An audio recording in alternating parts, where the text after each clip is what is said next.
Mga individual na nasa likod ng pambabato sa mga bote at bato sa demolition sa Tondo, Maynila, kakasuhan. Umabante sa balita si Abante reporter Ryan Reloban. Abante Radyo Live Report. Eli, sasampahan ng kaukulang kaso ang mga individual na ng bato ng bote, bato at iba pang bagay sa kasagsagan ng demolusyon kahapon sa Barangay 227 sa bahagi ng Abad Santos Avenue sa Tondo, Maynila. Nabatid na nauwi sa tensyon at kaguluhan ang nasabing demolusyon kung saan 2 pulis at ilang miyembro ng demolition team ang nasugatan matapos tamaan ng mga ibinato. Isa pa na mula sa demolition team ang nasugatan sa ulo matapos mahulog ng itulak ng residente gamit ang kahoy.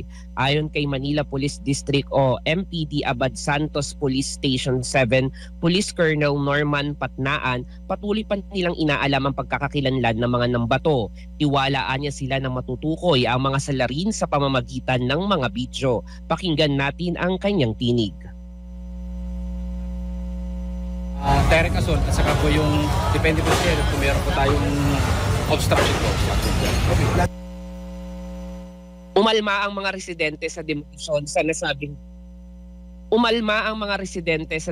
sa nasabing lugar na pamamay-ari ng isang pribadong tao. Pero 2018 pa, ibinaba ng korte ang desisyon na walang karapatan sa lupa ang mga kasalukuyang naninirahan dito. Iginiit ni Sheriff Jelan Borse na may court order na ang demolusyon kung saan may usapan na sa barangay ang mga residente at binigyan sila ng extension hanggang March 31, 2025.